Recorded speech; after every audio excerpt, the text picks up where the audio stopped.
السلام علیکم دوستو، G N S story T V میں خوش آمدید۔ پیارے دوستو، پرانے زمانے کی بات ہے، کہیں ایک بوڑھا آدمی رہتا تھا۔ اس کی ایک بیٹی تھی جس کی عمر کوئی 18 سال کی تھی۔ بوڑھے کے پاس لے دے کر بس ایک اونٹ، ایک گھوڑا اور ایک گدھا تھا۔ وہ روز پہاڑی جنگل میں جا کر لکڑیاں جمع کر کے لاتا اور انہیں بازار میں بیچتا تھا، اور اس کی بیٹی گھر کے کام کاج دیکھتی تھی۔ ایک دن بوڑھا پہاڑ پر سے لکڑیاں اکٹھی کر کے انہیں اونٹ پر لادے ہوئے بیچنے کے لیے بازار لے گیا۔ ایک موٹے سے امیر آدمی نے آ کر پوچھا، ان لکڑیوں کا کتنا مانگتے ہو؟ بوڑھا بولا، 3 تنگے۔ امیر آدمی بولا، میں تمہیں 10 تنگے دیتا ہوں، لکڑیاں جیسی ہیں ویسی ہی میرے گھر پہنچا دینا۔ بوڑھا بولا، منظور ہے۔ بوڑھا خوشی سے راضی ہو گیا۔ وہ اپنے اونٹ کو ہانکتا ہوا امیر آدمی کے گھر لے آیا۔ لکڑیاں اس نے آنگن میں اتار دیں اور اپنے 10 تنگے وصول کر کے جانے کے لیے واپس مڑا تو امیر آدمی بولا، اونٹ کو کھوٹے سے باندھ دو۔ بوڑھا حیران ہو کر بولا، اونٹ تو میرا ہے۔ امیر آدمی بولا، تمہارا کیسے ہے؟ جیسے تھیں ویسے ہی خریدی ہیں۔ مطلب یہ ہے کہ اونٹ کے ساتھ، ورنہ میں تم گدھے کو 10 تنگے کیوں دیتا؟ وہ دونوں دیر تک بحث کرتے رہے اور پھر قاضی کے پاس گئے۔ قاضی نے بوڑھے سے پوچھا، کیا یہ سچ ہے کہ تم نے ویسی ہی بیچی ہیں؟ جی ہاں، میں نے بیچی تو ویسی ہی ہیں، لیکن قاضی صاحب، میرے اونٹ کی قیمت تو 300 تنگے ہیں۔ قاضی بولا، یہ تو بالکل الگ بات ہے، میرا اس سے کوئی سروکار نہیں، قصور تمہارا ہی ہے۔ آخر تم لکڑیاں ویسی ہی بیچنے پر کیوں راضی ہوئے؟ چنانچہ قاضی نے فیصلہ دیا کہ اونٹ امیر آدمی کو دے دیا جائے۔ بوڑھا روتا دھوتا اپنے گھر لوٹ آیا۔ اس نے اپنی بیٹی سے اس واقعے کا کوئی ذکر نہ کیا۔ اگلے دن بوڑھا لکڑیاں گھوڑے پر لاد کر پھر بازار لایا۔ پھر وہی امیر آدمی وہاں آ نکلا اور بوڑھے سے پوچھا، لکڑیوں کے کیا دام ہیں؟ 3 تنگے، بوڑھے نے جواب دیا۔ امیر آدمی بولا، میں تمہیں 10 تنگے دیتا ہوں، لکڑیاں جیسی ہیں ویسی ہی میرے گھر پہنچا دینا۔ بوڑھا کل والی بات بھول گیا تھا، امیر کی شرط پر راضی ہو گیا۔ نتیجہ پھر وہی نکلا اور بوڑھا اپنے گھوڑے سے بھی ہاتھ دھو بیٹھا۔ وہ اداس اپنے گھر لوٹ آیا، لیکن اس دفعہ بھی اس نے اپنی بیٹی کو کچھ نہ بتایا۔ تیسرے دن بوڑھے نے لکڑیاں گدھے پر لادیں اور بازار چلنے ہی والا تھا کہ اس کی بیٹی بولی، بابا، کل اور پرسوں تو آپ اونٹ اور گھوڑے کو کہیں کھو آئے، آج شاید یہ گدھا بھی نہ چھن جائے، لائیے آج لکڑیاں میں بیچ آؤں۔ بوڑھا راضی ہو گیا۔ لڑکی گدھے کو ہانکتی ہوئی بازار پہنچی۔ پھر وہی امیر آدمی آیا اور لڑکی سے پوچھا، ان لکڑیوں کا کیا مانگتی ہو؟ 3 تنگے۔ لڑکی نے جواب دیا، یہ جیسی ہیں ویسی کے 5 تنگے لے لو۔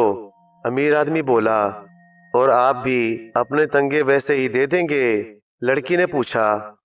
اچھی بات ہے، مجھے منظور ہے۔ امیر آدمی نے جواب دیا، اپنی لکڑیاں میرے گھر لے چلو۔ لڑکی اپنے گدھے کو ہانکتی ہوئی امیر آدمی کے گھر لے آئی۔ لکڑیاں صحن میں اتارنے کے بعد اس نے امیر آدمی سے پوچھا، جناب، آپ کے گدھے کو کہاں باندھ دوں؟ امیر نے جگہ بتا دی اور لڑکی نے گدھے کو وہیں لے جا کر باندھ دیا۔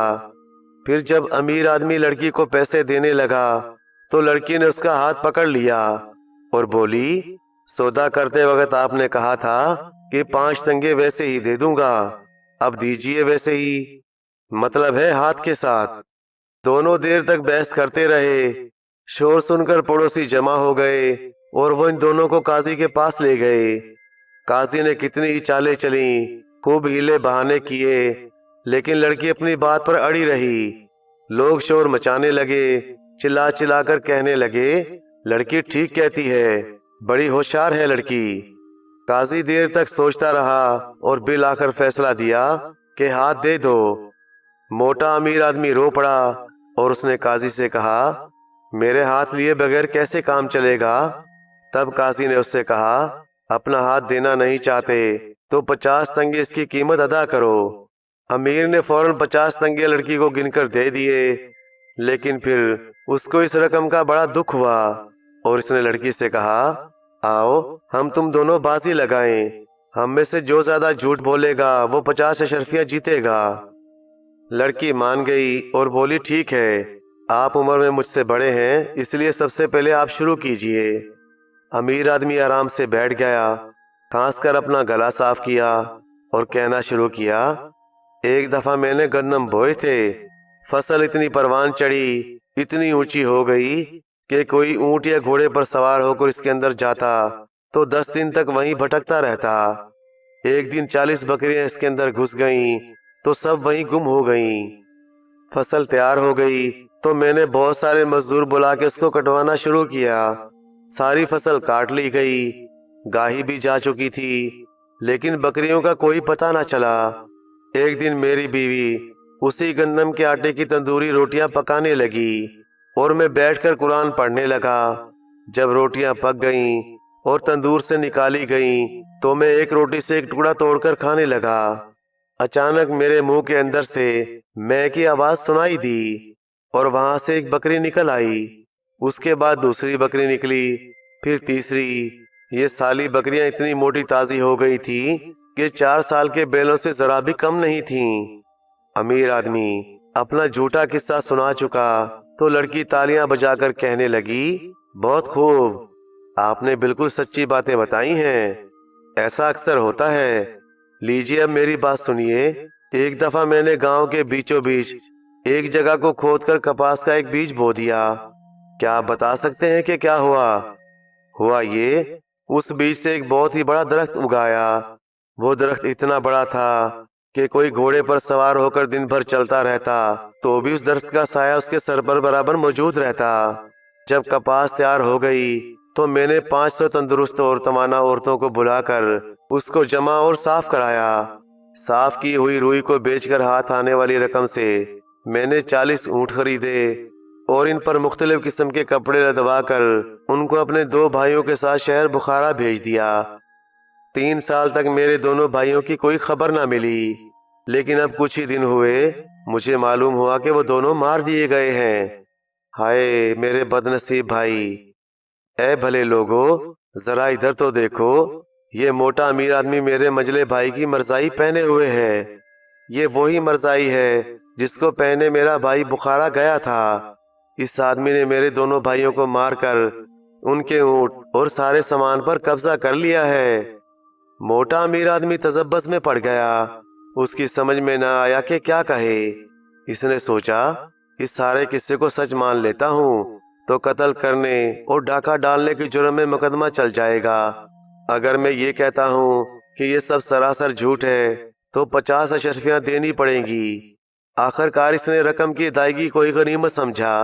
اس نے گن کر 50 اشرفیاں لڑکی کو دے دی اور بولا، میری زندگی میں آج پہلی بار ایسا ہوا ہے کہ کسی نے چلاکی میں مجھ سے بازی جیت لی۔ لڑکی اپنے اونٹ گھوڑے اور گدھے کو لے کر خوشی خوشی اپنے گھر لوٹ گئی۔ پیارے دوستو، پرانے زمانے کی بات ہے کہ ملک فارس کے کسی گاؤں میں ایک غریب کسان رہتا تھا۔ اس کا ایک ہی بیٹا تھا جس کا نام فیروز تھا۔ کسان کے پاس تھوڑی سی زمین تھی جسے وہ کاشت کر کے بڑی مشکل سے اپنی گزر اوقات کرتا تھا۔ فیروز جب جوان ہو گیا تو اس نے اپنے باپ سے کہا کہ وہ شہر جا کر کوئی کام کاج کرنا چاہتا ہے، کیونکہ تھوڑی سی زمین سے ان کی گزر بسر مشکل سے ہو رہی ہے۔ کسان نے اسے خوشی سے اجازت دے دی۔ فیروز اپنے والدین کی دعائیں لے کر شہر کی جانب روانہ ہو گیا۔ راستے میں ایک پہاڑی سلسلہ تھا جسے عبور کر کے جانا پڑتا تھا۔ راستہ اتنا دشوار تھا کہ چلتے چلتے وہ تھک گیا۔ بھوک اور پیاس کی شدت سے اسے اپنے بدن میں کمزوری سی محسوس ہونے لگی۔ وہ ایک پہاڑی کے دامن میں ایک گھنے درخت کی چھاؤں میں سستانے کی غرض سے بیٹھ گیا۔ ابھی اسے وہاں بیٹھے ہوئے تھوڑی ہی دیر ہوئی تھی کہ اچانک پہاڑوں میں شور سا پیدا ہوا، جیسے بہت سے گھوڑے دوڑ رہے ہوں، اور پھر اس نے دیکھا کہ دور سے ایک گھوڑا دوڑتا ہوا اس کی طرف بڑا چلا آ رہا ہے۔ یہ شور اس گھوڑے کی سموں کی تھی، اور پھر وہ گھوڑا بالکل اس کے قریب آ کر رک گیا۔ فیروز نے دیکھا گھوڑے پر ایک بوڑھا اوندھے منہ پڑا ہے۔ اس نے جھٹ آگے بڑھ کر بوڑھے کو سہارا دیا اور زمین پر اتار لیا۔ بوڑھا شدید زخمی ہونے کی وجہ سے نیم بے ہوش تھا۔ اس کے جسم پر جگہ جگہ گہرے گھاؤ تھے جن میں سے بڑی مقدار میں خون بہہ رہا تھا۔ تمام قوت کو جمع کرتے ہوئے بوڑھے نے آنکھیں کھول کر دیکھا۔ اس کے سامنے ایک خوبرو نوجوان کھڑا تھا۔ تم کون ہو؟